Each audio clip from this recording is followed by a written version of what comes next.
Well, hello and welcome everyone to the first episode on the back half of the Maple Leaf Route webinar series this summer. As always, I am your host, Eric Story. I'm the Outreach Manager at the Laurier Centre for the Study of Canada, as well as a PhD candidate in the Department of History at Wilfrid Laurier University in Waterloo, Ontario. Before we begin, I would like to acknowledge the extensive history of the land in which the Laurier Centre for the Study of Canada resides. Our office is located on the traditional territory of the Haudenosaunee, Anishinaabe, and Neutral peoples. It is encompassed by the Dish with One Spoon Treaty, but made between the Haudenosaunee and Anishinaabe peoples at the Great Peace of Montreal in 1701 and the Haldimand Proclamation, signed between the Haudenosaunee and the British Crown following the American Revolution in 1784, which promised to the Haudenosaunee lands that extend 6 miles on either side of the Grand River from its source near Orangeville to Lake Erie. Today, this treaty territory remains the homeland of Anishinaabe and Haudenosaunee communities, as well as the home of many Indigenous peoples across Turtle Island. Acknowledging the history of these two nations' presence and relationship to the land since time immemorial, and through 300 years of treaty making is a reminder that they remain the original stewards of the lands and waters upon which the Laurier Centre for the Study of Canada resides. Since May, you or many of you who have tuned in over the past couple of months have all been exposed to some of the broader themes in the history of Canada and the Second World War. All of those themes so far, though, have followed the military history of the war, the operational history of the war, on the ground, in the air, and at sea. Tonight, instead, we turn our attention to one of the many social histories of the war, that of the role of First Nations peoples. But before I turn it over to our speaker this evening, I have just a brief message from one of our sponsors. Like many cultural and educational institutions over the course of this pandemic, the Canadian Battlefields Foundation needs your help to continue offering its battlefield tours to Canadian students. Your membership fees and donations will not only send future Canadian historians and teachers overseas to learn about the history of Canada's role in the world wars, they will also keep alive the memory of the sacrifices hundreds of thousands Canadians made for a better tomorrow. To donate, visit the Canadian Battlefields Foundation website at fccb.ca/donate. I'll say that one more time. That's cbf-fccb.ca/donate to support this important cause. And do not worry, I will make sure to share that link with you shortly once I turn things over to our speaker. Now, without any further delay, I would like to introduce our speaker for this evening, Dr. Scott Sheffield. He is an associate professor of history at the University of the Fraser Valley in British Columbia and has spent more than 25 years researching Indigenous military service in Canada and transnationally. He has published The Red Man's on the Warpath, The Image of the Indian and the Second World War, published in 2004 with the University of British Columbia Press, and Indigenous Peoples in the Second World War, The Politics, Experiences, and Legacies of War in the United States, Canada, Australia, and New Zealand in 2018 with the University of Cambridge Press. Now, we have copies of both of those books available for you at 20% off. Again, I will share the URLs and discount codes with you in the chat feature located at the bottom of your Zoom window very shortly. Now, I just have two brief reminders for our audience. I know I've been telling everybody that comes to these webinars that they can toggle the closed captioning on and off. It's automatically off, or should be at least. And if you'd like to turn it on, you can just click that CC button at the bottom of the Zoom window and click on show subtitles, and those will start to run across the bottom of your screen. The second and final reminder, as always, if you find a question comes to you at any point during the presentation, just enter it into the Q&A feature, again, located at the bottom of your Zoom window. And when you do, please let us know where you're coming from, because it's always just so much fun for me and also the audience. I always get comments on this, letting us know where you're tuning in from tonight. Now, without, again, any further delay, I've delayed it already too much. I will turn things over to our speaker this evening, Dr. Scott Sheffield, for his presentation entitled Fighting a White Man's War, Canada's First Nations Peoples and the Second World War. Take it away, Scott. Thanks very much, Eric. Let me just get my PowerPoint up here. There we go. Good evening, everybody. Good afternoon to those of you joining me in the Pacific time zone. First, I'd like to thank the organizers of the Laurier Center for the Study of Canada for the invitation to be part of this really excellent webinar series. I've enjoyed it very much as a viewer, and I was honored to be asked to be able to present my research to you all. Before I begin, I'd like to acknowledge that I'm coming to you from the lands of the Chilliwack tribe of the Stalo Nation, the peoples of the river, who have lived in the Upper Fraser Valley and the Fraser Canyon from time immemorial. I'm grateful and fortunate to be able to live and work in this beautiful place. Now, my task for this talk is to explore how we understand the participation of First Nations people, both individually and collectively, in Canada's war effort between 1939 and 1945. I'm going to focus today on status Indians, or First Nations as we would term them today. I'm not going to delve into the somewhat distinct story of Métis and Inuit war experiences and memories. Now, in 1939, there were roughly 118,000 status Indians in Canada when the gathering storm clouds in Europe erupted into war. From that population, approximately 4,300 status men and women served in the armed forces of Canada. Despite oft-repeated claims that First Nations served in higher ratios than any other ethnic community, that was not actually the case. 10% of Canadians nationwide wore a uniform during the war, and applying that same metric to the status Indian population should have produced almost 12,000 service men and women. And I say this in no way to tarnish the legacy of the service and sacrifice of Indigenous people. There were clear reasons for the relatively smaller numbers, some of those reasons arising from within First Nations communities and others imposed on them from without. Things like overt racial bans and more subtle structural barriers in recruitment policies. For instance, the recruitment policies for both the Royal Canadian Navy and the Royal Canadian Air Force initially required enlistees to be of pure European descent and of the white race in order to submit an application. On the surface, the numbers of 4,300 appear small in the grand scheme of the 1.1 million Canadians who served during the war.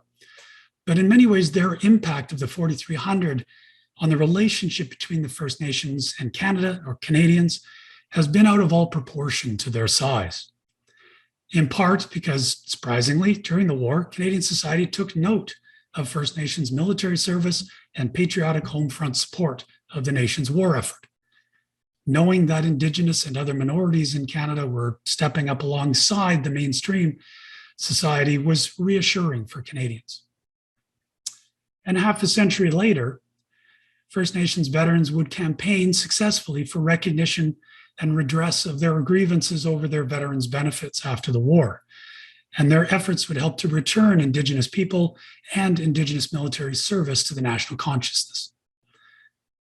For many Canadians, the bitter irony of First Nations soldiers fighting in defense of a democracy in which they could not participate and for the cause of freedom and equality, which they had never experienced, continues to have a power, moral, and political currency. So what then do we make of the war service of First Nations men and women? What were they fighting for? What did Canadians assume they were fighting for in those years? And what has the legacy of that service meant through to the present? Well, let's explore the nature of what the war that First Nations people were fighting between 1939 and 1945 to try to determine if it was indeed a white man's war that some suggested it was at the time, or were they fighting for something else?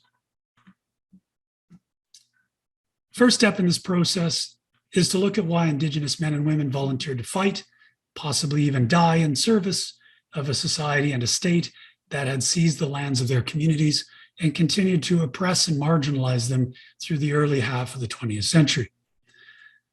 So the more than 25 years I've spent researching this topic, this is almost always the first question people ask when I mention my research. And on the surface, it can seem baffling. Interestingly, if you read back through oral testimonies, published writings of Indigenous veterans, they almost never explicitly address this question. It was either not important to them or so self-evident it didn't need explanation. As a result, the lack of historical evidence can complicate, to some degree, historians' efforts to try and clarify what the answer to that was, looking back from our present. It is also critical, I think, to understand that willingness to serve, not only just to serve, but even to fight courageously and effectively, is not necessarily an endorsement of the socio-political system under which the individuals lived. Historian Roger Rees, who examined the motivations of Soviet soldiers in the Second World War, argued it is feasible for individuals to fight for a country whose leadership they do not like or whose policies negatively affect them. Therefore, individuals can fight for their country despite mental reservations about the government and the economic and social systems. In fact, people can fight for their country with the hope that their efforts will change the social and political order. That quote could have been written word for word to address First Nations soldiers' motivations. And when we look across individuals, they found their motivation for volunteering in a host of different sources. And probably each individual was inspired by their own particular constellation of reasons. Now, some of those reasons they shared in common with other Canadian youth. Things like a desire for adventure and travel. For many young Canadian women, military service was a chance at escaping humdrum daily life, to go off on an adventure in far-flung parts of the world. Perhaps young men were less likely to see marching off to war as a glorious lark in 1939 than perhaps some of their forebears had been in 1914. But it was still an exciting prospect. Not only that, but overseas travel was something that only the wealthy could contemplate in Canada in the interwar years. So for status Indians, mostly living in reserve communities in this period, the same drive existed. If anything, I would argue it could have been stronger than for other Canadians because of the economic deprivation on reserve communities caused by the Depression, and because they lived under a stifling Indian administration. For them, even war could appear an escape. Beyond adventure, for many, the war also represented economic opportunity and a chance to better support their families. The long grind of colonization had progressively stripped away First Nations of their ancestral lands and confined them on small, usually agriculturally unviable plots of reserve land. As a result of this land insufficiency, many Indigenous people had been forced to seek marginal wage labor in settler economy. Usually stuck on the fringes of the workforce, finding casual or seasonal work when they could, and often for less pay than the workers of a European extraction earned. Indigenous reserves and communities were often located far from settler urban centers, often intentionally, and of course that meant they were also far from employment opportunities. As a result, many Indigenous people gravitated to what were the only jobs locally available in the primary industries of agriculture, forestry, mining, and fishing. During the Depression years, of course, those primary industries have been utterly devastating, with severe ramifications for First Nations communities.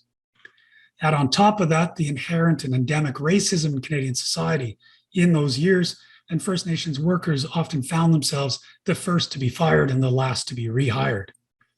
Thus, the incentive to enlist in the military, even just for the lowly pay of a private, maybe for dependence allowance for your family, was a very powerful incentive.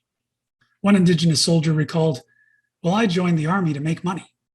$1.10 a day, which was better than the 50 cents I was getting hauling wood into town. On top of that, there were free clothes and free board and room. So I joined up because it would help my folks out. Their conditions weren't very good, and I could give them half my pay, and they wouldn't have to feed me and buy me clothes. I told my dad that the money I sent home was to go to his machinery. I enlisted because I couldn't stand him not having any money. He was still hauling wood into town for 50 cents a cord."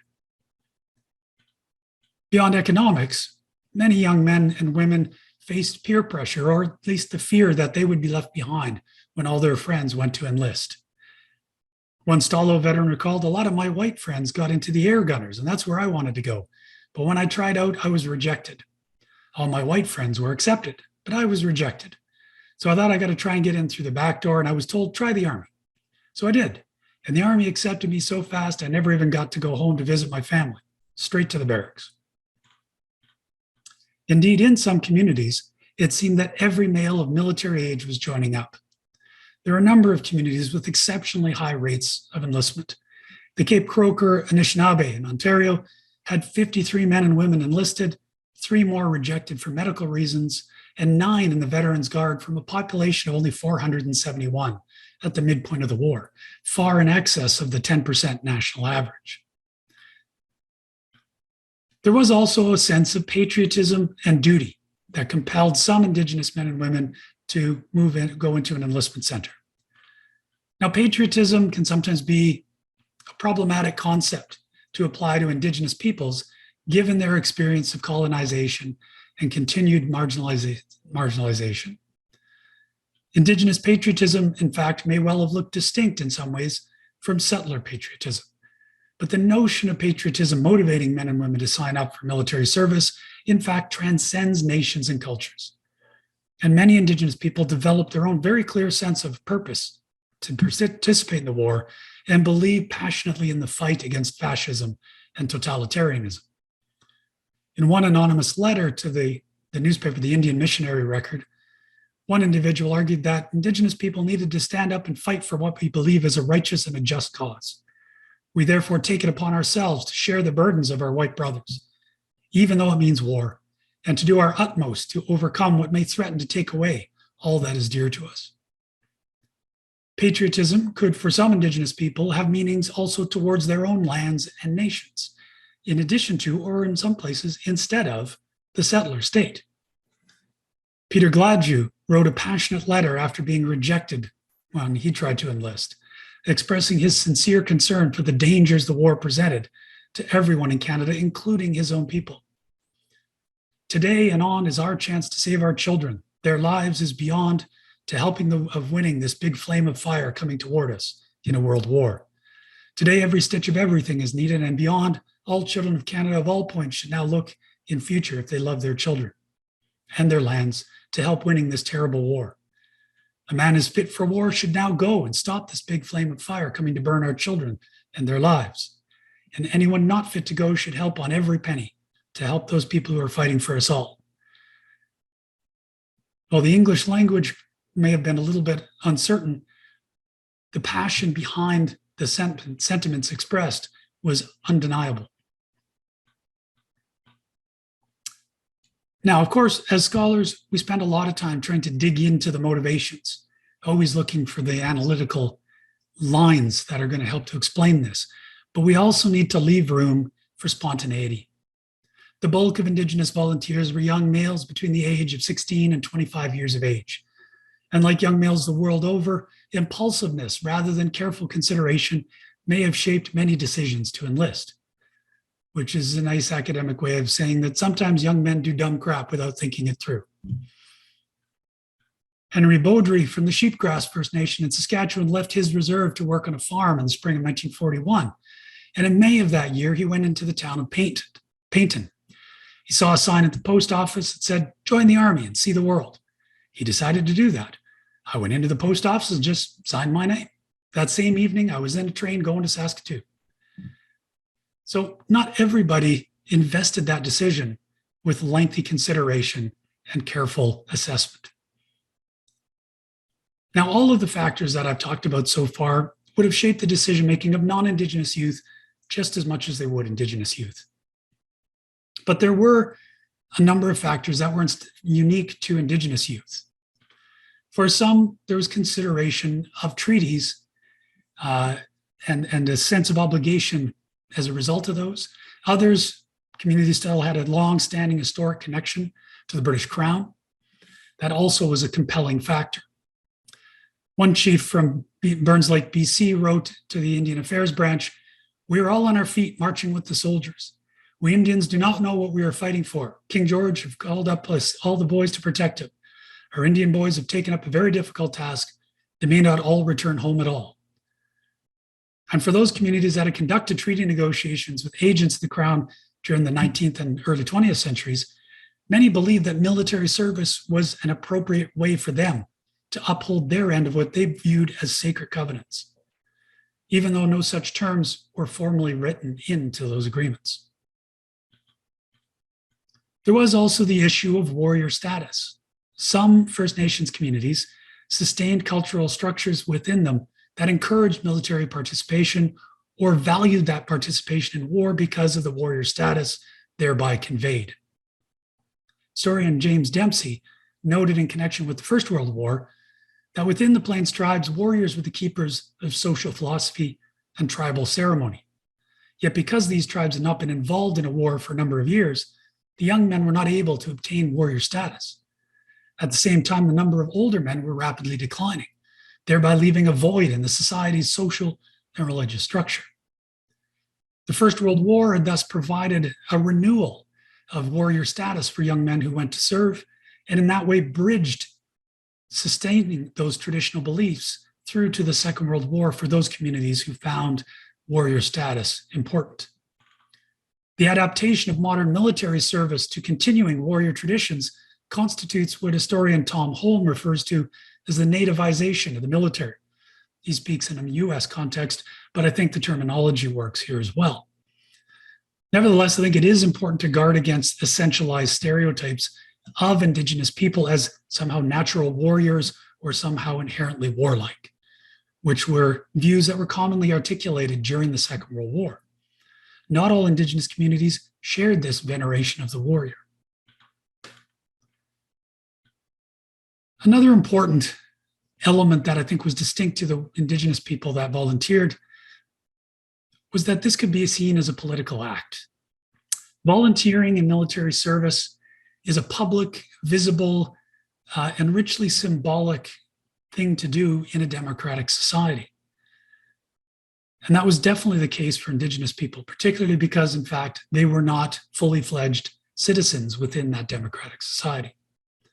Tommy Prince, as he's usually known, from the Scantlebury Reserve in Manitoba, claimed that all my life I'd wanted to do something to help my people recover their good name.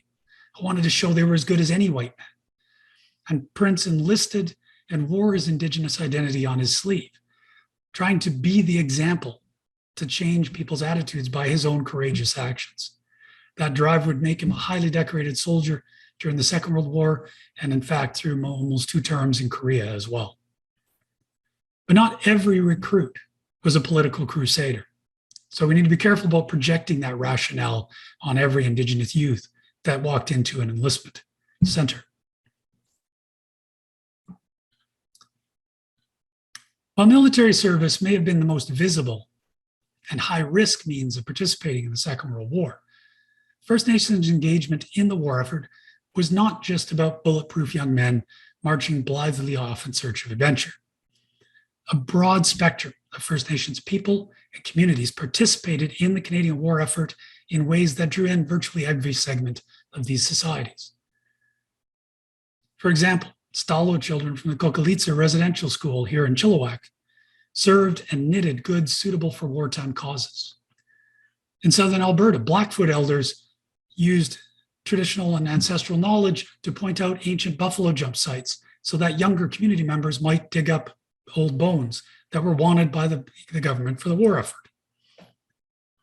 Even in northern reaches of the Yukon, the old Crow band of the Vuntut Cochin cobbled together through fundraising an extraordinary donation of $432.30 for the London's Orphans Fund. That's probably equivalent to tens of thousands of dollars in contemporary funds. And on a political level, political leaders as well were making, patriotic declarations in support of the war. On the 30th of November, 1939, the Toronto Star quoted Ambrose Reid, who was a delegate at a conference of the Native Brotherhood of British Columbia. And he stated that our duty as patriotic citizens is to put aside our personal claims or the claims of our brotherhood and aid our country in this time of stress. Our country is at war, so we, the Native Brotherhood, are also at war. Indigenous involvement and engagement in the war also could take on many means and different forms of expression. Most common was taking employment in wartime industries. The war years were financially, in many ways, the best years for First Nations in terms of living standards, with thousands earning wages and dependence allowance, those who are in uniform, and higher numbers of First Nations people finding good paying permanent jobs as Canada's wartime economy got up to speed, particularly once the labor crunch hit in 1941-42. Some reserve communities were all but stripped of young men and women, as youth that weren't enlisted often left the reserve, moving into urban areas to find factory jobs in manufacture of munitions and weaponry, shipbuilding, and other industries. But not all First Nations had to leave their communities to participate in the wartime economy. The primary industries, agriculture, forestry, fishing, and mining all boomed, providing work closer to home for those who were seeking it. Also prominent and hugely important was voluntary activism and broad generosity for patriotic wartime and humanitarian causes.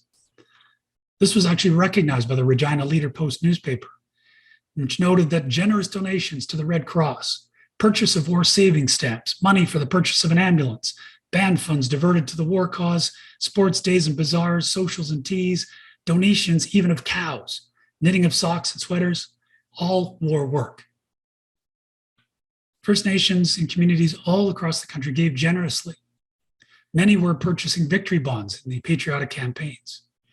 In 1941, local dignitaries in Cardston, Alberta, feted Kenai chiefs from the neighboring Blood Reserve after their $200 contribution helped put the region over the top of the victory bond quota. First Nations officials officially noted that $26,493 worth of victory bonds were purchased using band funds. These were funds that were held in trust by the Indian Affairs branch for a particular community or band. Eventually, Indian Affairs actually halted this, fearing that the drain on this finite resource would be too strong. As a result, most First Nations voluntary giving took place outside of official channels, making it much more difficult to quantify accurately. But IAB officials estimated that contributions of all types in 1943 alone exceeded $400,000. In one example, the Squamish people in Vancouver organized their own campaign, despite Indian Affairs' opposition, to raise the $25,000 needed to purchase a Spitfire fighter, rather than contributing to similar settler campaigns. And other First Nations throughout British Columbia jumped on board this by staging concerts, craft bazaars, and other activities to fundraise for that common goal. There are also political acts. At the tribal or organizational level, communities invoke ties to the crown or the state as a political positioning of Indigenous peoples as allies with or within the settler state, defending shared territories. In a letter accompanying an $850 donation to the Canadian Red Cross from band funds, one letter claimed, "We, the Blackfoot tribe of Indians, desire to show our loyalty to Canada and to the Empire by our doing our humble bit to help in the struggle for freedom against tyranny. Canada has and always will be our home. The outlook of the Indian is purely Canadian in its nature and character." Certainly, First Nations leaders recognized that military participation could provide them with political leverage to try and secure enhanced civil or sovereign rights. One community leader wrote a letter directly connecting these two with citizenship rights. "We Indians want to help defend our country. We're ready and willing to fight, but we can only do so effectively if we have the same civil rights and privileges as our white brothers have." In some communities, we also see efforts to circumvent legal restrictions with the cover of patriotism. So, for instance, the Pagan people in southern Alberta invited the public to attend a Sundance if they brought a donation for the Red Cross in 1940. It was actually published in the Lethbridge Herald newspaper that they'd already raised $150 and hoped to raise $1,000. Now, the Sundance in 1940 was still illegal under the Indian Act, yet the Pagan defiantly and openly advertised and hosted the event because they believed that the Indian agent would not dare to interfere in something that was supporting the war effort.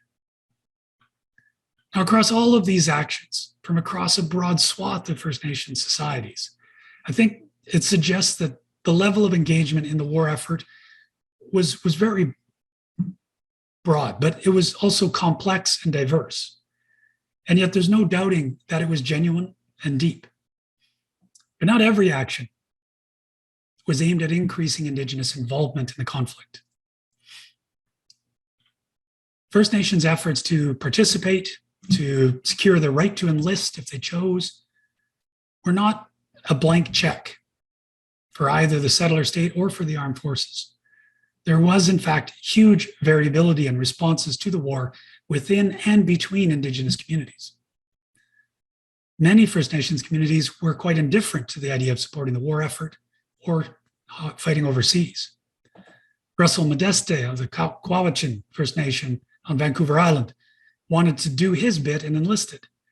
But when he did so, his father was really upset. He said, "I know what you've done and it's none of your business. If the war was on in Canada, I would expect you to do what you've done and help the country. But the war is in Europe. It's a European war. It has nothing to do with you. It's none of your business. And I don't appreciate what you've done." I said, "Dad, it's too late. I've given my oath. I have to go through with it."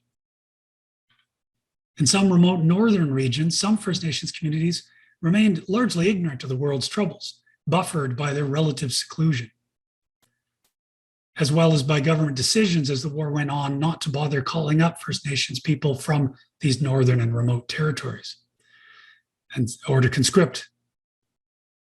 Still, other communities had negative historical relationships with the state or with Canadian society that so poisoned their feelings that they wanted absolutely nothing to do with the war and could be quite hostile to contributing or participating. But beyond that outright opposition, many communities simply were looking to control the nature of their contributions or to, in some cases, set limitations on it. One example comes from BC's Pacific Coast, and there are many examples of communities with relatively low enlistment. One was reported by the Indian agent, pardon me, for the Kwagkul Agency in March of 1944. So this is quite late in the war.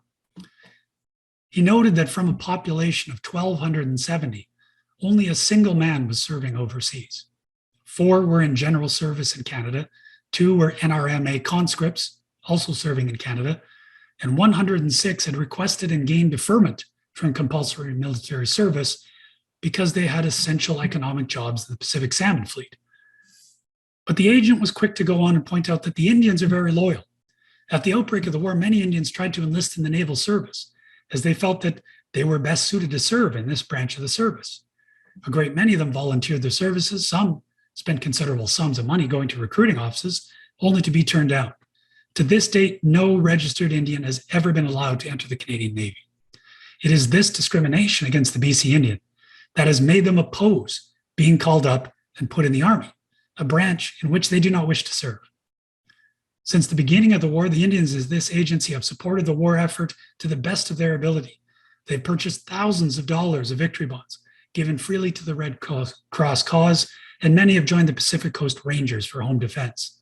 Each village has its own officers and equipment and stand ready to serve in any emergency.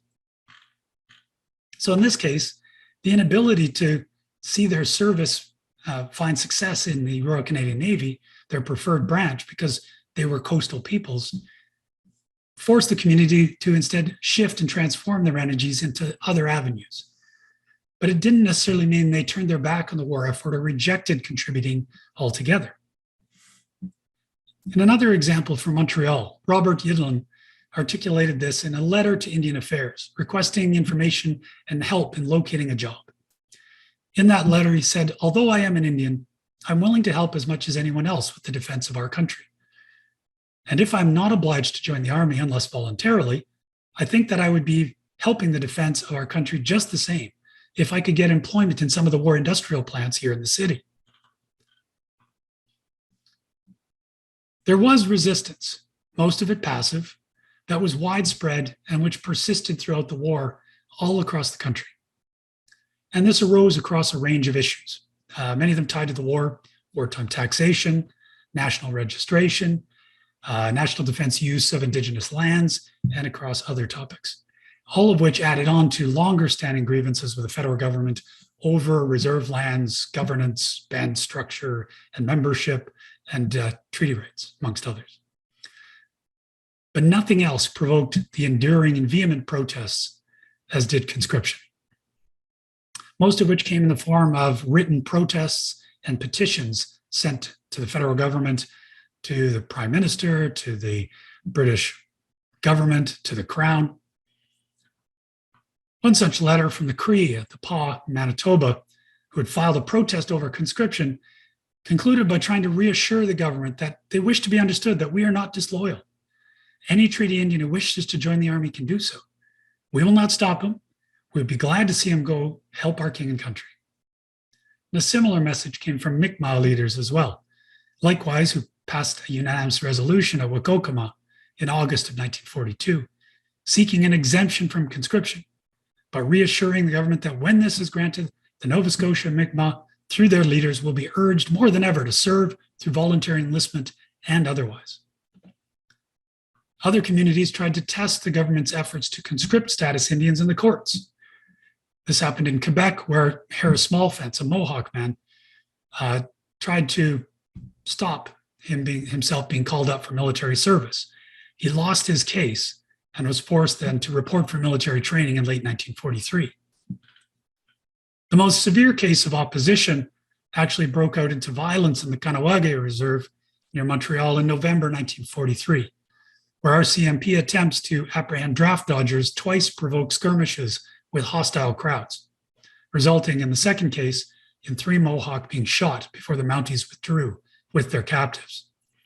But that kind of violence was a rarity. Much more common was passive resistance at an individual, at a family, or at a community level.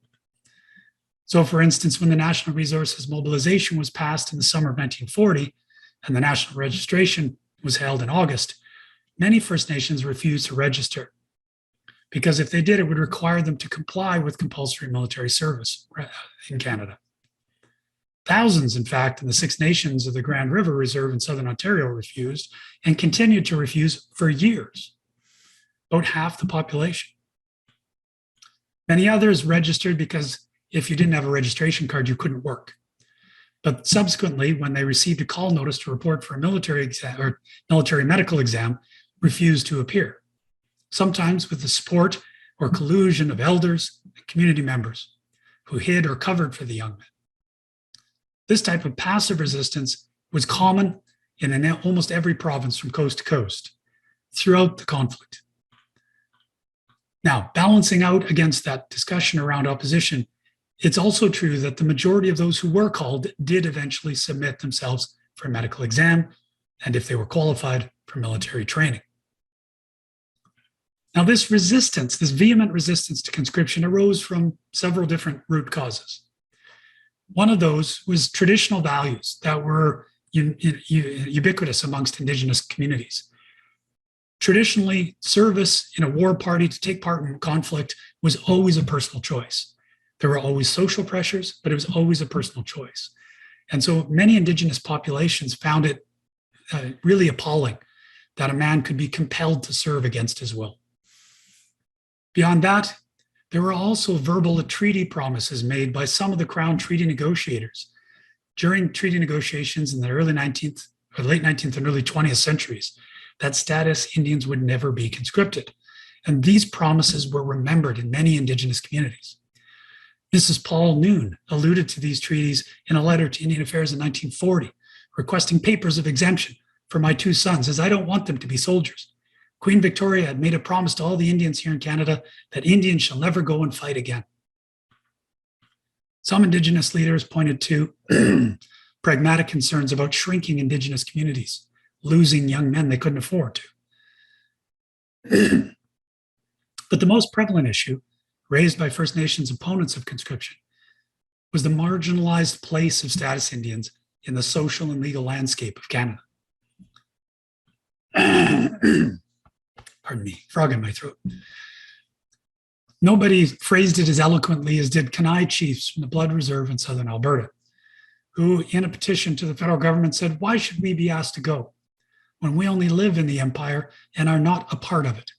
We are only wards of the government and have no voice in controlling the affairs of government, but are asked to submit like children and take full responsibility with those who are fortunate to be full citizens and subjects of the king.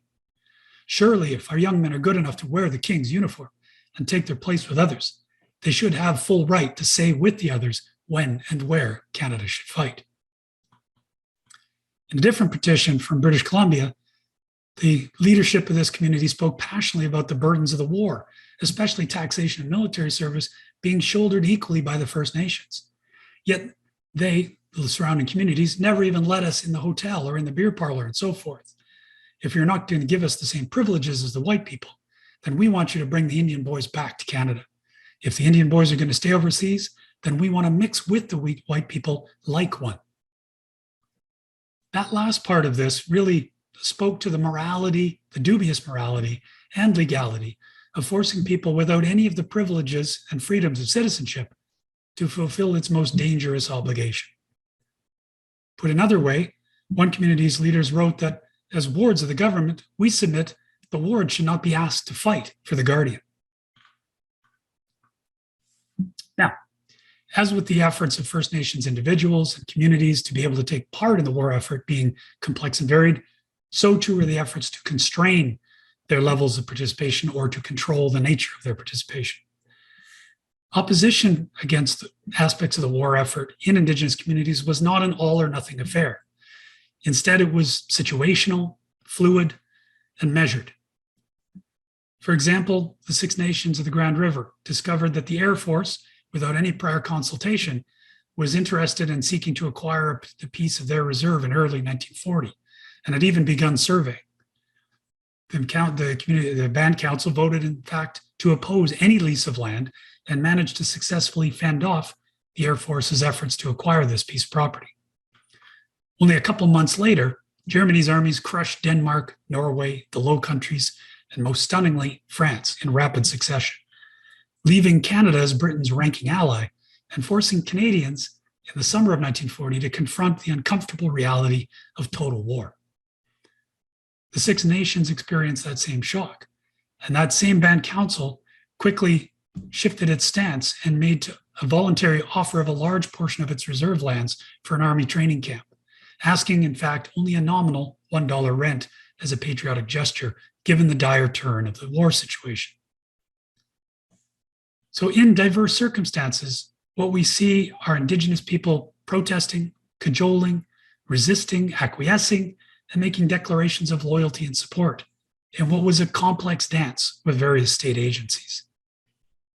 And I would argue that overall, this is about control and power in an often massively unequal negotiation, where Indigenous people might be expected to achieve very little success. These acts, articulated and enacted in widely varied contexts, were nonetheless part of a shared aspiration across Indigenous communities to exert as much autonomy and control over the nature and extent of their war effort. There was some success in this, but it was mixed and partial at best.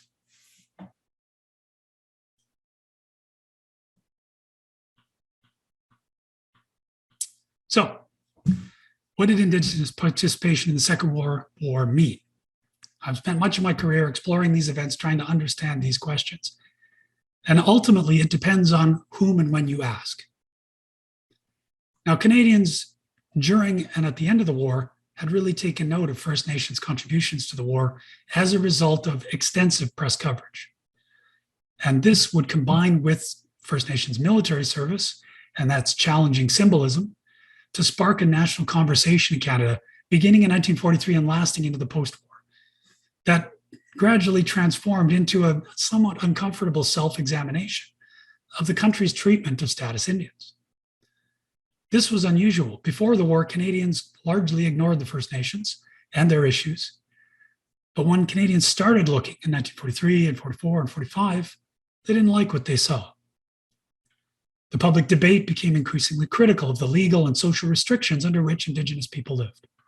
And many voices, many diverse voices, many of them veterans, were raised in support of Canada providing a better deal for First Nations in appreciation of the support they had provided in wartime. The government faced this pressure and acted, establishing a special joint parliamentary committee to reconsider the Indian Act in 1946. This special joint committee spent 2 years investigating, hearing witness testimony, And really importantly, for the very first time in high-level policy discussions, hearing from First Nations delegates, and ultimately handed down its final report in 1948. Its recommendations, supported by Canadians and by the government, effectively interpreted First Nations wartime contributions as an effort to prove their willingness and readiness to assimilate. That was the white man's war for which Canadians believed at that time First Nations had been fighting. But what did that war effort mean for First Nations themselves? Well, I think first and foremost, they were not, in fact, fighting for the opportunity and the right to assimilate. Yes, on the face of it, perhaps, if you just looked at voluntary enlistment, effusive patriotic displays, widespread engagement in the war effort, you might come to that conclusion. But while those actions did speak to a deep and meaningful commitment on the part of Indigenous people to defeating totalitarianism, to defending their territories, the nation, and the crown, interpreting them as First Nations' desires to assimilate fails to take account of the pervasive efforts on the part of these communities to control their contributions, which led ultimately to widespread protests and resistance. Communities employed strategies of engagement and disengagement, interweaving them in complex responses to this global conflict, and trying to respond to the exigencies and to the opportunities that the war years would produce. And I think when you balance the push and the pull approach to the war effort, I would argue that First Nations were fighting for acceptance, but on their own terms. Efforts to enlist, to contribute, to make patriotic pronouncements were about declaring their rights to take part in the national war effort. First Nations saw these contributions to the war effort as a way to gain attention and appreciation from the dominant society, and to begin overturning the pervasive racism that they faced on a daily basis. Beyond that, they also saw it as a way to excise lingering feelings of inferiority within their own communities, and hopefully achieve greater rights and more autonomy for their communities. Essentially, they fought for the right to be an acknowledged part of Canadian society. But while First Nations populations were generally supportive of the war, that support was not sycophantic, nor was it unqualified or unlimited. Instead, theirs was a nuanced and thoughtful response. When necessary, many communities opted to disengage from the war effort, to reshape their role, to protest, and to resist the state's employment of status Indians and their resources in its prosecution of the war. Now, the diversity of disengagement strategies demonstrated, I think, the distinctiveness and the resolve of each First Nation, of each band, of each family and individual to shape their own fate. In this way, their actions and words speak to a rejection of the assimilationist foundation on which Canadian society was prepared to acknowledge and accept them, and instead to assert a right to self-determination and autonomy, essentially to continue to live as culturally distinct peoples and communities, to continue to be Mi'kmaq, to continue to be Anishinaabe or Cree or Haida. So we have these two different views of what war Indigenous people had been fighting in 1945, 46, 47. But in the post-war years, ultimately it would be the mainstream society's view that won out, for the most part. And it would be that view, the white man's war, that would be enshrined in the reform efforts that produced a new Indian Act in 1951. While that act would remove some of the coercive elements and extend some small measures of local governance to band councils, fundamentally, it was not a revolutionary document. It was an evolutionary document that largely returned to the paternalistic encouragement of assimilation that had been enshrined in the original act in 1876. Now, in the post-war years, this was dressed up in democratic ideals, suggesting that this new Indian Act was about helping status Indians transition from wardship to citizenship. In reality, these post-war reforms amounted to a rehabilitation, Canada's longstanding policy of assimilation, as the only logical, cost-effective, and moral foundation for Canadian Indian policy. In so doing, I argue Canadians once again took up the white man's burden to raise up what they viewed as a lesser race, even if they didn't articulate it in those plain terms in the post-war years. Now, I want to finish on the topic of what First Nations wartime contributions and military service have come to mean over time up to today. In the wake of the war, their contributions were largely forgotten by Canadians. Very few First Nations veterans shared their stories, even within their own communities. And like veterans throughout Canadian society, they tended to do so only with other veterans most of the time because they understood their experiences. In a sense, the assimilative assumptions of the white man's war seemed to win out after the war. Though the war service and the post-war reform efforts did succeed in changing, I would argue, the playing field upon which Aboriginal rights were contested through the second half of the 20th century. And this is because of the really important precedent that was established with the 1946 to 48 Special Joint Committee process, that you had to consult Indigenous delegates and representatives before you changed and made Canadian Indian policy. As Trudeau the Elder found out to his dismay in 1970, when his government announced its white paper on Indian affairs without any consultation. There was a nationwide storm of protest and a huge politicization of First Nations. Much of that, I think, are led by veterans of the Second World War who are now moving into leadership positions within their communities and nationally. And ultimately, Trudeau's government was forced to retract that First Nation, that white paper on Indigenous affairs, on Indian affairs. And that really marks the death of assimilation as the animating raison d'etre of Indian policy in Canada. Now, the wartime role and sacrifice of status Indian peoples only really began to be recovered in the collective memory of Canadians, beginning very slowly in the 1970s, only due to the efforts of First Nations veterans who were fighting for grievances regarding the handling their veterans' benefits after the Second World War and subsequently, as well as for recognition of their service and sacrifice. This finally was given a boost after decades of battling in the 1990s, when they finally began to gain political notice in Ottawa. Two major government reports came down, one by the Senate Standing Committee on Veterans in 1995, and the second, the Royal Commission on Aboriginal Peoples in 1996, which dedicated an entire chapter to status Indian veterans. All of this, of course, was augmented by the broader cultural phenomenon of the memory boom, which saw Canadians rediscover their veterans and take a renewed interest in the country's military history through these years. And the impact of that has been really profound. There is still moral currency for Indigenous veterans in contemporary affairs, and it's something that other Indigenous leaders, younger Indigenous leaders, have used to their benefit. The veterans themselves finally managed to achieve a solid hearing when the National Roundtable on First Nations Veterans Issues was set up in 1999.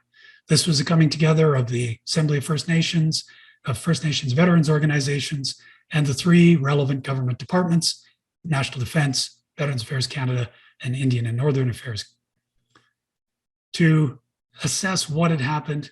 It handed down its final report in 2001, which found systemic inequities in the handling of First Nations veterans' benefits.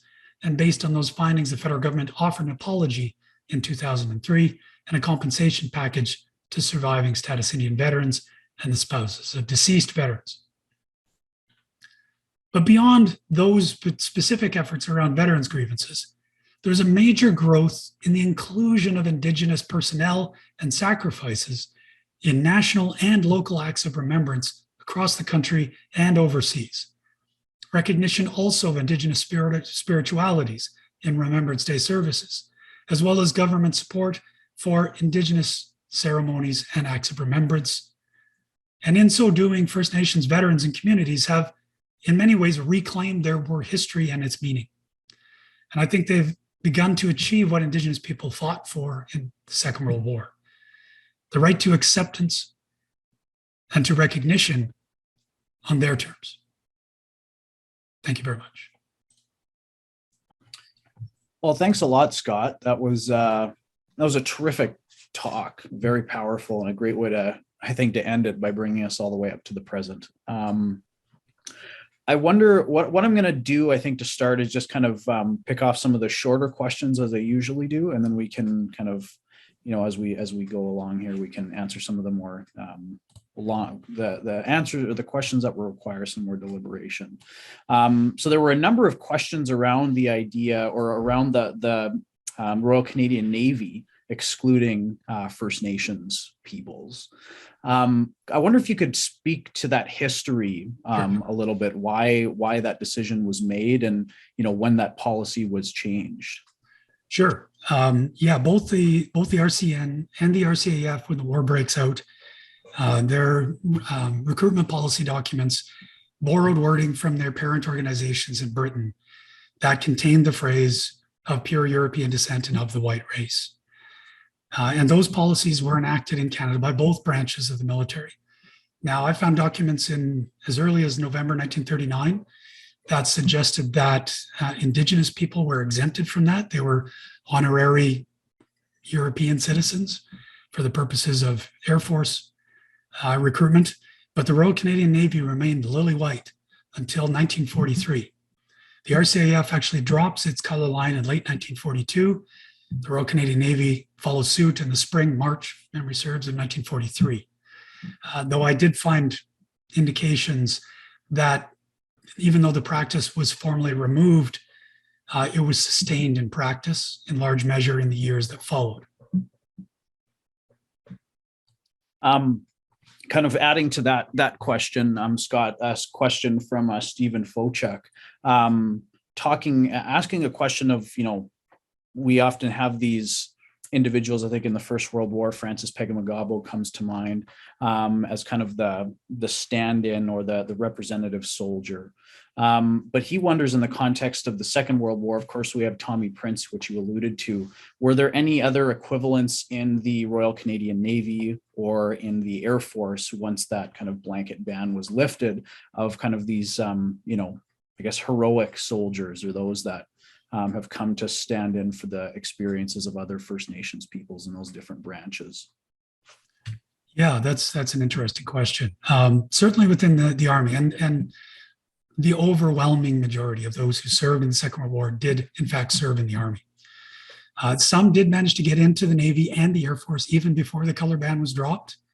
I suspect they may have been people of mixed ancestry, perhaps with paler complexions, who managed to slip through the barriers. There was one document I found in 1943 that by that time, about, at least according to government numbers, are a little over 1,800 status Indians were serving in the military. At that point, there were 9 in the Royal Canadian Navy, and I think 24, something like that, in the Air Force. So they were able to get in, but in very tiny numbers.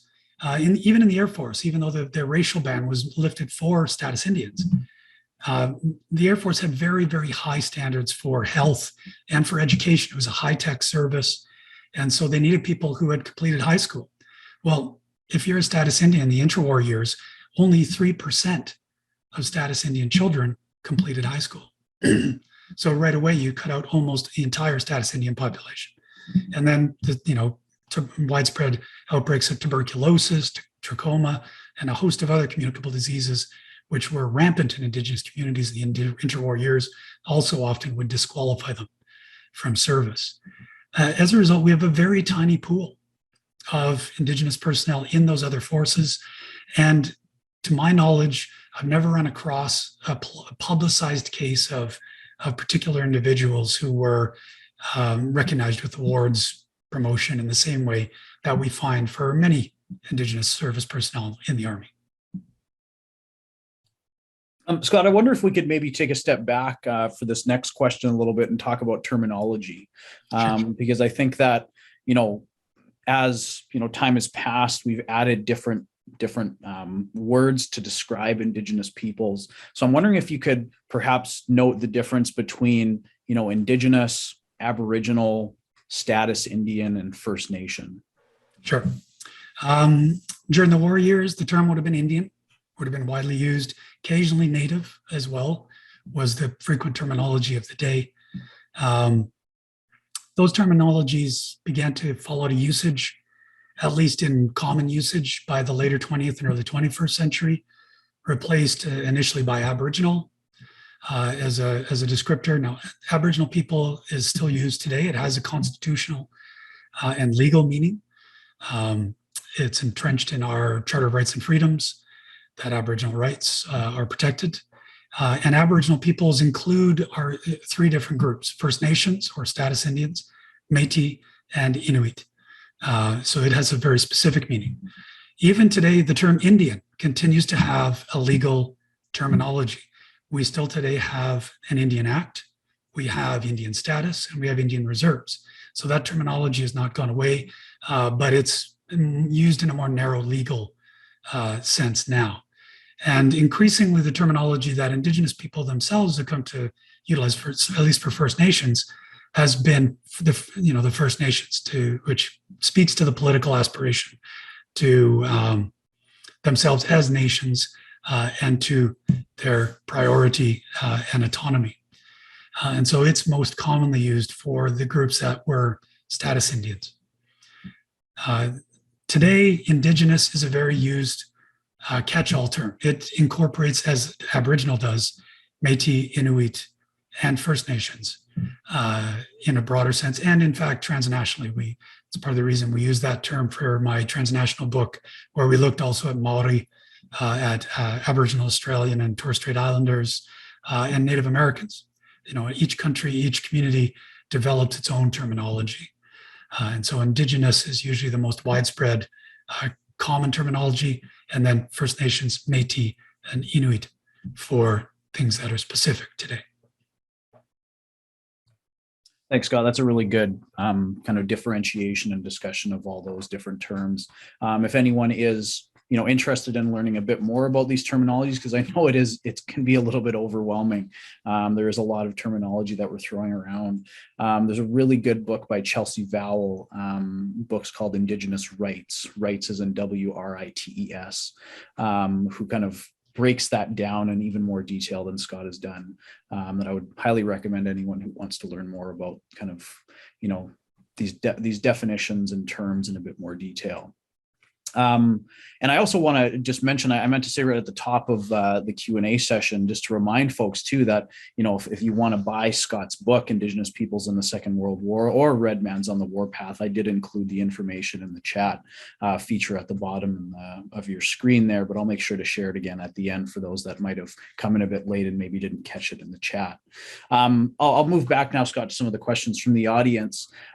Jeff Austin, tuning in from Calgary, has a question about kind of regional variation in terms of enlistment.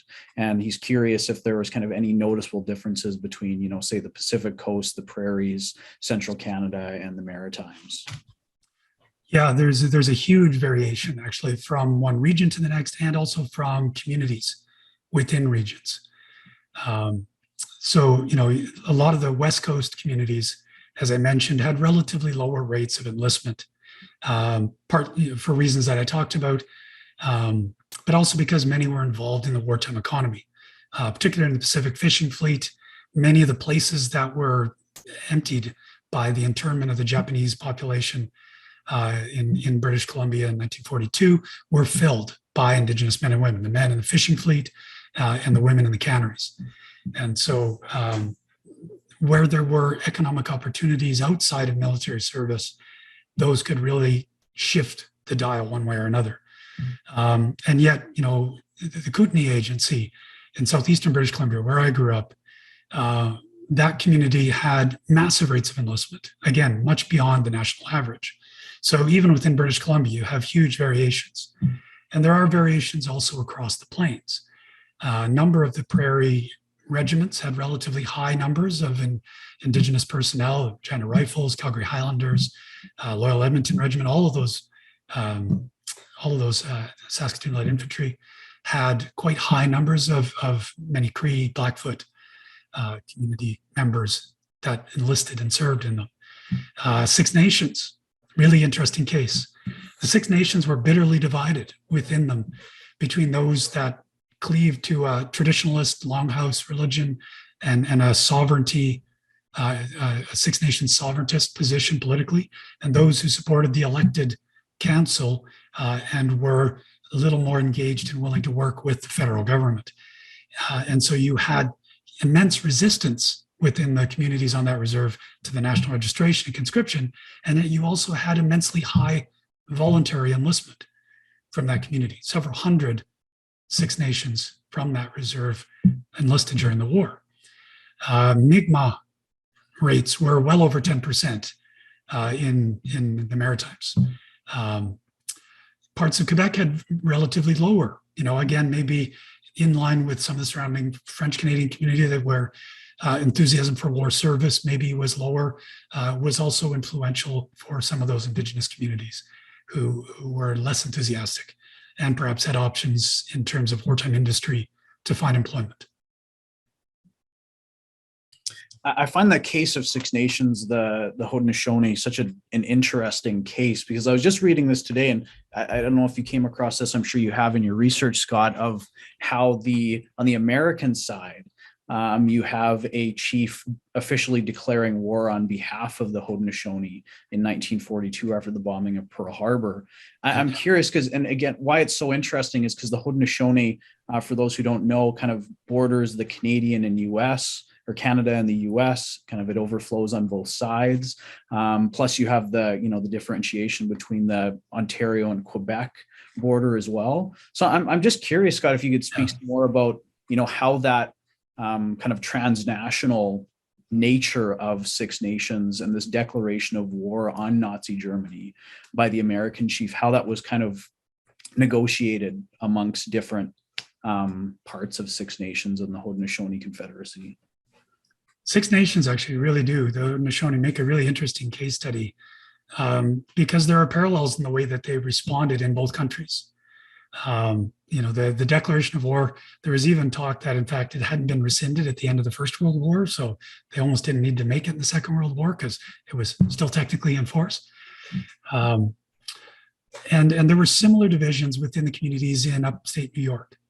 There were similar efforts to combat efforts by the American government to enforce the draft, which the United States government instated in 1940 on the Haudenosaunee communities. And court cases were fought by the community as they, not unlike the Harris Small Fence case in Quebec. And yet, again, very high rates of enlistment as well. So you get this interesting mix of declarations of sovereignty, rejection of settler state, whether it was Washington or Ottawa, that was trying to impose military service and control Haudenosaunee people. Ultimately, futilely in both cases, they weren't able to prevent the state mechanisms from being enforced. But the efforts were similar on both sides. And there was certainly cross-border discussions within those communities about what was happening in each country and how best to respond, and looking, at what had been done on the Canadian side by the Americans and vice versa. I'm going to sneak in just a super quick question here for you, Scott, from Dr. Robert Schmale. Always tunes in. It's always good to have you, Dr. Schmale, from Lisle, Ontario. He was curious about the Merchant Navy. Were First Nations people similarly banned from enlisting in the Merchant Navy as well? That is a really interesting question. And I have not looked at the Merchant Navy. They do tend to get overlooked. I feel a little badly having fallen prey to the same neglect in my research. I have not looked. I suspect there would have been some First Nations men who are already serving as merchant seamen when the war broke out. And so the distinctions may not have been as sharp as they were for military service. But I don't know the answer to that. That's a really interesting question. I hope somebody will explore it.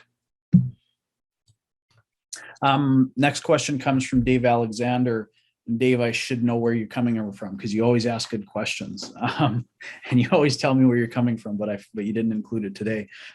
He was curious about the relationship between First Nations or even Indigenous soldiers and other racialized soldiers like Black and Asian Canadians during the war. Yeah.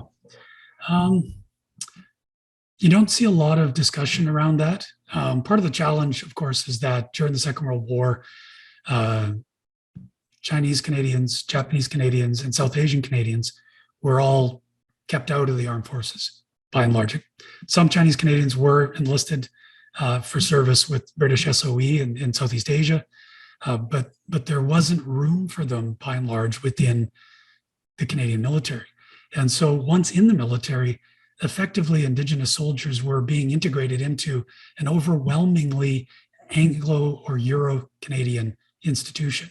And so there wasn't a lot of chance to interact with African Americans or African Canadian soldiers, with Asian Canadian soldiers, and to share notes, as it were. I can remember there was one case, I found a letter from an Indigenous leader who was protesting the fact that Chinese Canadians were exempt from conscription, but his people could be forced into military service. And he wanted to understand why that was the case. But in terms of the actual men who served themselves, very difficult to find that information. Next question comes from Sarah Hart from Ottawa. Her question is about kind of cross-border enlistment. Was there the phenomenon, I know in the First World War, I don't know the specifics about Indigenous soldiers, but in the First World War, a ton of Americans came over and enlisted in the Canadian Expeditionary Force before the United States officially entered the war in 1917. Is there any indication of this occurring in the during the context of the Second World War, and particularly for Native Americans? I've seen some references to individuals on both sides of the border serving in the opposing side. It was not uncommon, for instance, for people in Maine, Wabanaki, and related communities, Mi'kmaq, Uastuquiuk peoples to cross border. And so some left New Brunswick and served in the American military. Some came from Maine, served in the Canadian military. There's similar cases here. There's one veteran in the Stalo community who had ended up serving with the Marine Corps in the Pacific during the Second World War. Interestingly, one of the things that also happened was people trying to avoid conscription by crossing the border. This was one of the acts of resistance. Initially, it was, of course, mainly Canadian First Nations who had proximity to the border, who crossed here on the West Coast. Many people had family connections in Washington State. Similar things happened for Haudenosaunee and other areas along the borders. Once the Americans had instituted their own draft, of course, at that point that didn't work as well. If you were called up in one side or the other, you had to choose which one you were going to go with, but you would wind up being called eventually. I forgot to mention, Dave said he's from Owen Sound. Of course, I should remember that. The next question comes from Don Orth, also in Ottawa. He's curious if the Canadian military made any kind of allowances for First Nations personnel in terms of kind of participating in or kind of special ceremonies, religious or otherwise, or it was a more kind of, I noticed in the First World War context, it's much more kind of spontaneous, and because on the battlefields, you're not kind of under strict discipline. There's no,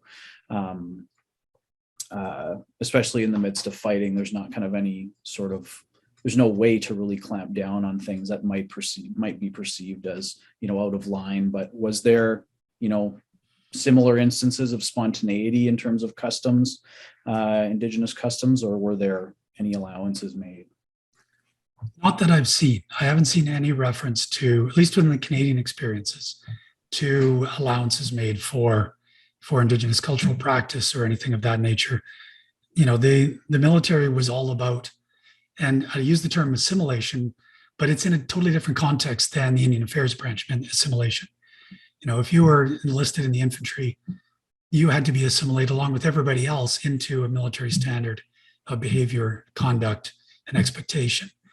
And there wasn't a lot of, it had a lot of moral authority and hierarchy enforcing it.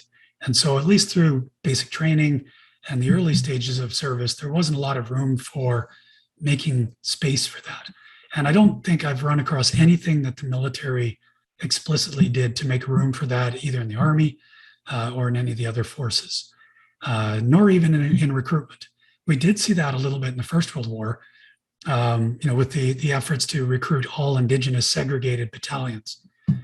which was undertaken with the 107th and the 114th, where there was a sufficient quantity of Indigenous people that sometimes, orders groups were held in Anishinaabe or another Indigenous language. Nothing of that sort, at least officially, was on the books.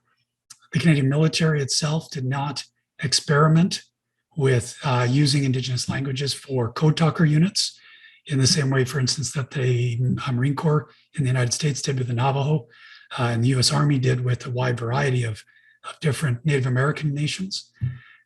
Interestingly, there were Canadian Cree who were seconded to US 8th Air Force for about 8 months in late 1942 to take part in a trial of using Cree as a code talking language within 8th Air Force before they were returned to the Canadian military.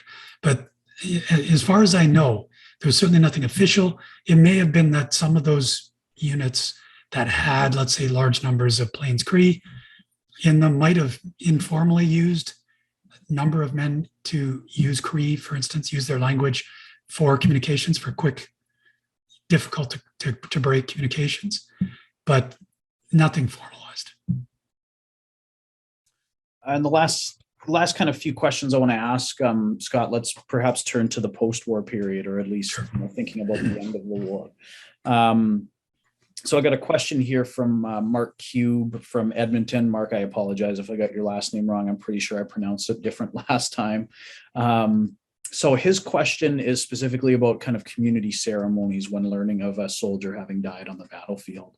What did those ceremonies look like?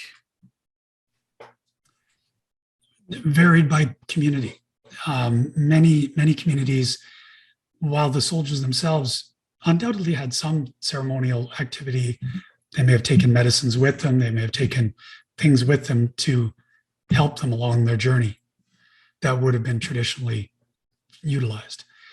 Certainly on the home front, many communities had their own ways of sending their young soldiers off to war, or of welcoming them back, or of trying to address the loss of a soldier killed in action within the community. And these varied immensely depending on the particular culture we're talking about.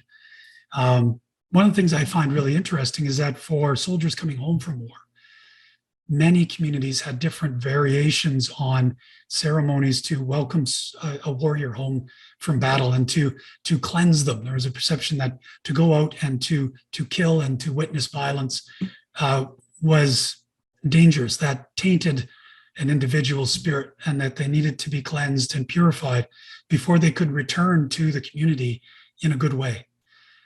And so, some of the Plains communities and others held ceremonies like that for some of the veterans upon their return.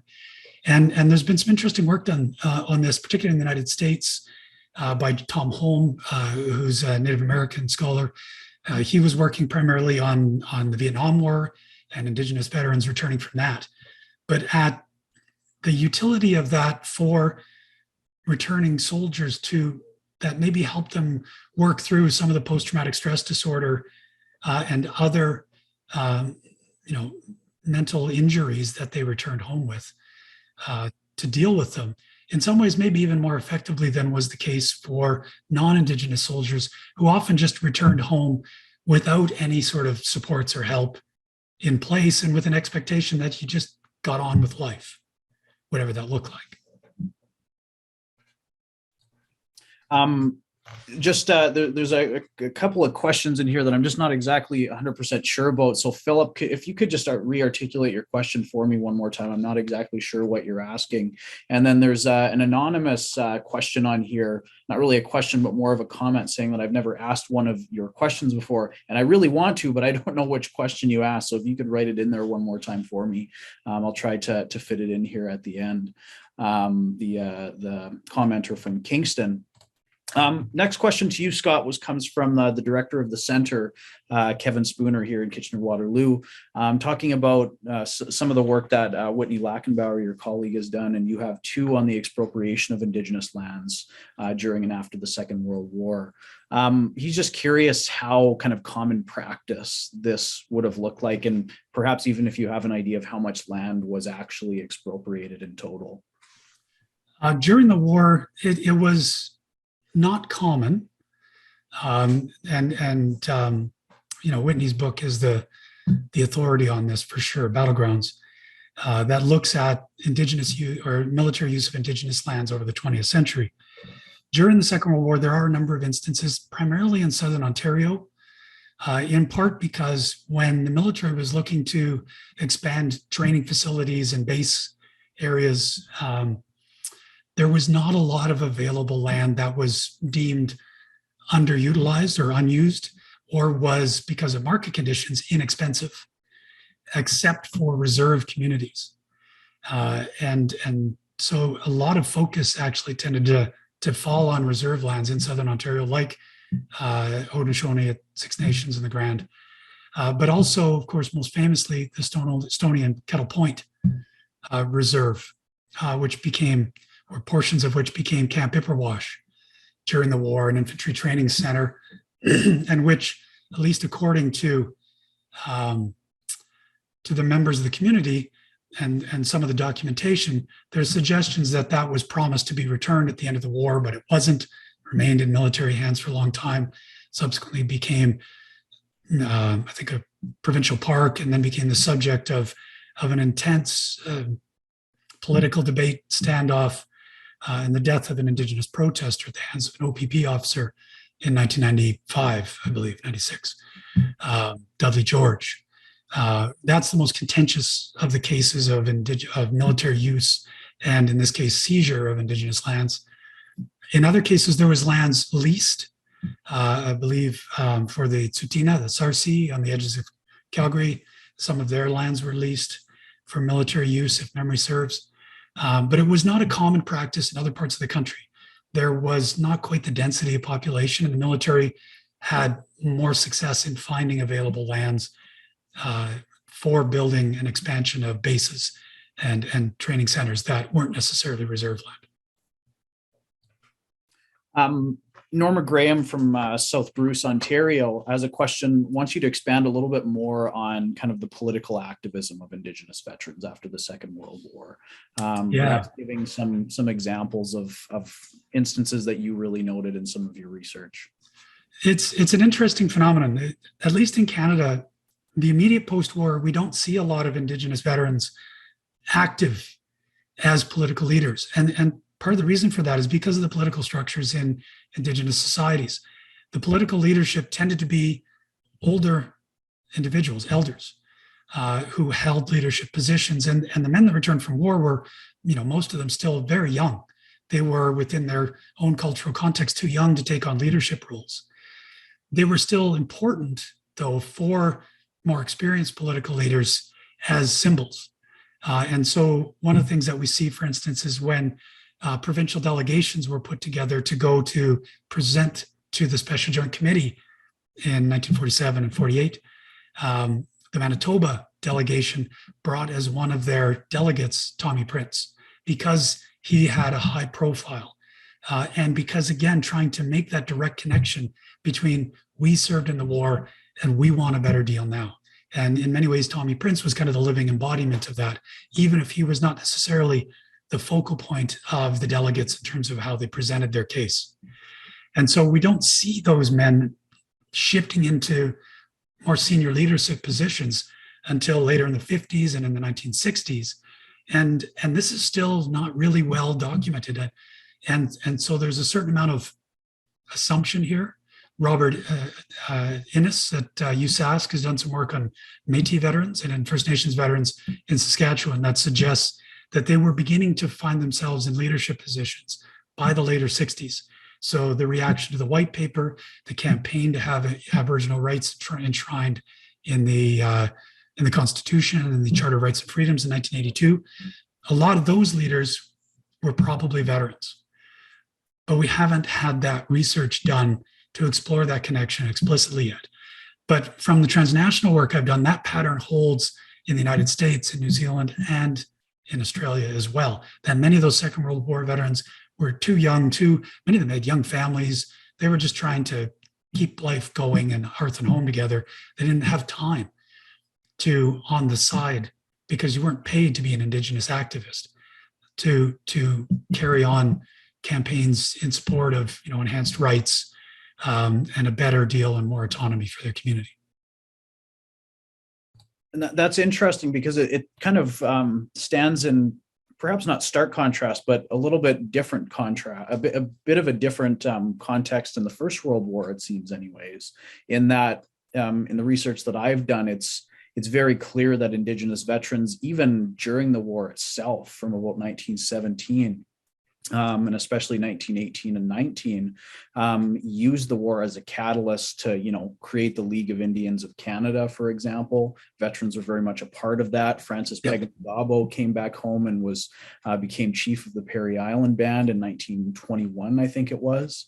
And you have, Fred Loft, one of those veterans as well, that was really kind of spearheaded the campaign for the League of Indians of Canada, kind of the first national Indigenous political organization in Canada. So what accounts do you think then for that difference? Or is it perhaps just a fallacy of evidence in that we have, these examples of a few men in the context of the First World War, but perhaps if you're looking at a larger sample, you're not seeing men similarly gaining their feet politically, activist-wise, until, say the late 20s or 30s or something like that. That might be the case. People like Loft are really interesting, but he was also quite a lot older. His military service, when he founded the League, I think he was in his early 40s already. So he would have been somebody who would have been coming into his own as a potential leader, culturally and politically. But it might be that there was more connection. The politicization after the First World War outside of the League of Indians is more specific, case specific. In the case of British Columbia, particularly the battles over lands in the Royal Commission reports and that sort of thing, focused things in a way that didn't necessarily draw on Indigenous veterans in the same way. I also suspect because of the troubled relationship in British Columbia between Indigenous people over the land issues, that probably enlistments in BC Indigenous communities were generally lower in the First World War. After the Second World War, a lot of the politicization, and there is actually a real uptick in politicization that is nationwide, but a lot of it is actually channeled towards the Special Joint Committee.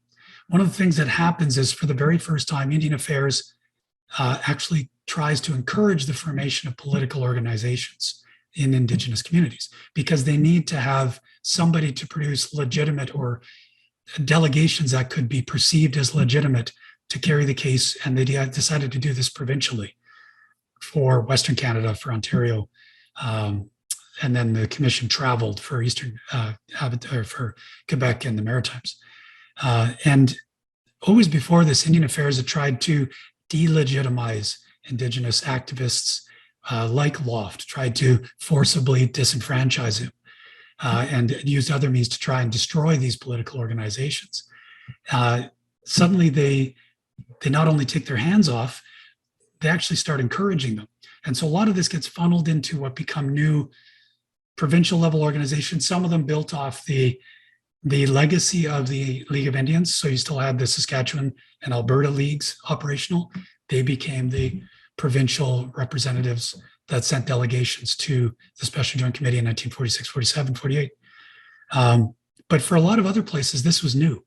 And so I think it fell to more traditional leaders, and where more of the issues were around long-standing grievances and issues, and less around direct war-related ones, though the symbolism of the service of veterans remained front and center.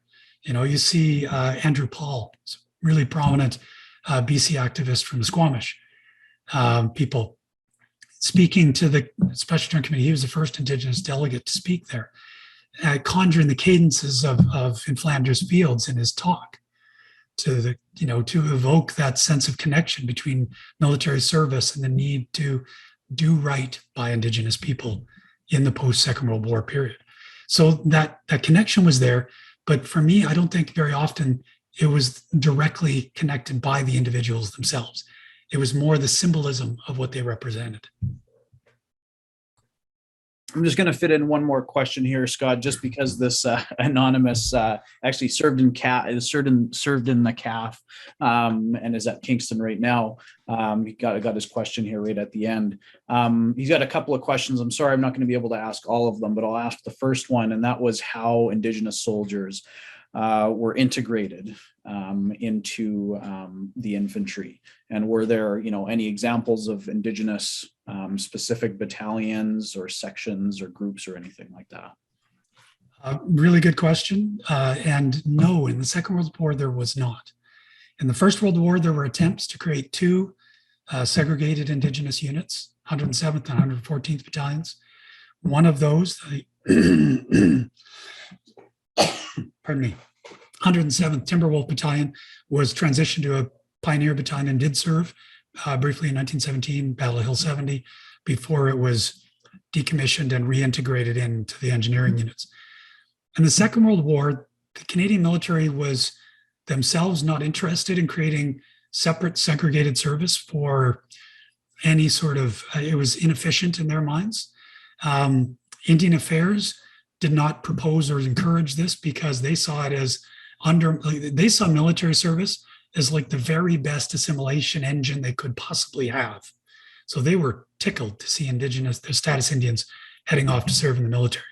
So they did nothing, because from their perspective, if you put them all in one unit, well, they wouldn't get the benefit of their assimilationist service, right? And so they fought against or discouraged any efforts. But there were voices, some Indigenous voices as well, from the broader, population that suggested that this would be a good idea. Chief Joe Drever of the Mistawasses Cree in Saskatchewan called for an all-Indian battalion early in the war. He was a veteran of the First World War.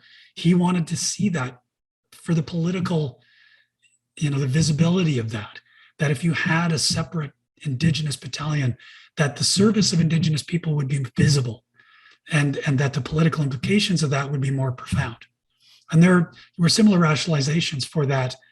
For instance, in New Zealand, Maori leaders actually forced the New Zealand government to create a Maori infantry battalion that was segregated under Maori leadership as much as possible. And in fact, they actually added it as an extra battalion to the order of battle for 2nd New Zealand Division, because they already had a full slate of non-Maori battalions, and they didn't want to subtract one. So the New Zealand 2nd Division always had 10, not 9 infantry battalions to accommodate it. Nothing of that sort happens in Canada. As I said, there were certainly units that had a preponderance of Indigenous men in them.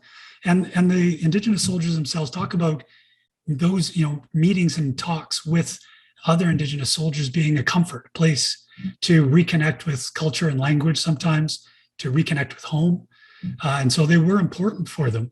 But overwhelmingly, this is really a story of individual Indigenous soldiers integrating into this hugely Euro-Canadian institution in a seamless and in a acculturating way. And overwhelmingly for those soldiers, this was an egalitarian experience.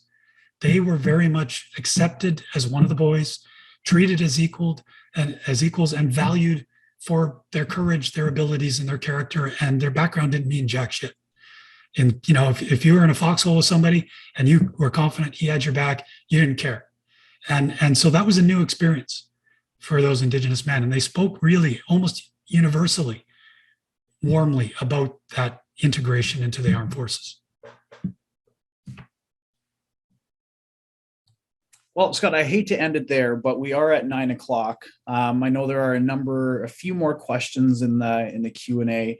If you are really kind of dying to get that question asked, you're more than welcome to send me an email. You have it, having registered for this talk already.